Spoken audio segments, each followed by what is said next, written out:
साथियों नमस्कार। मनुष्य एक सामाजिक प्राणी है। हम सब लोग भी सामाजिक प्राणी होने के नाते समाज में इधर उधर जाते हैं, संवाद चर्चा पर चर्चा करते हैं।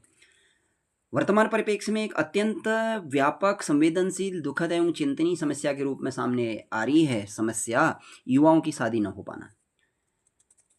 यह अत्यंत गंभीर समस्या है, व्यापक समस्या है, जीवन से संबंधित समस्या, सामाजिक समस्या है। 1990 से लेकर के 2000-2005 के दौरान प्रायः शहरी क्षेत्रों में उच्च वर्ग ने, मध्यम वर्ग ने लड़कों की चाहत के कारण गर्भ में ही भ्रूण परीक्षण करके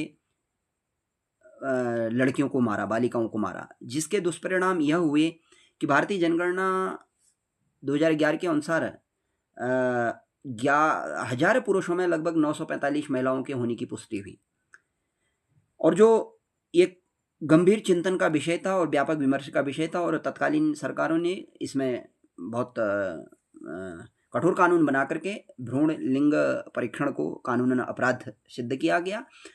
लेकिन 1990 से 2000-2005 के जो युवा युवतियां हैं वो ही वर्तमान में शादी के योग्य हैं, और वर्तमान में ही ये सामाजिक समस्या बढ़ गई है।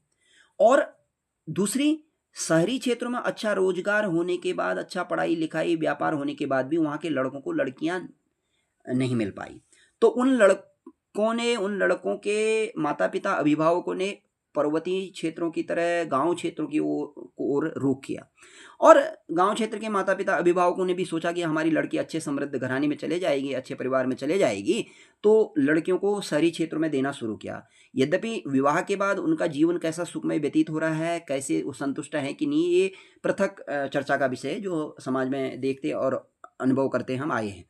लेकिन अब गांव क्षेत्रों में, पर्वतीय क्षेत्रों में जो 100 लड़के थे, 1000 लड़के थे, लड़कियों की तो बारात आई शहरी क्षेत्रों से, और लगभग 50-60% से के समकक्ष लगभग, और वो लड़कियां चलेगी, और लड़के जितने थे उतने ही रहे। लड़कों की बारात शहरी क्षेत्रों में नहीं गई, शहरी क्षेत्र से कोई ग्रामीण क्षेत्रों की ओर या पर्वतीय क्षेत्रों की ओर लड़कियां नहीं आई, तो लड़के उतने के उतने ही रह गए।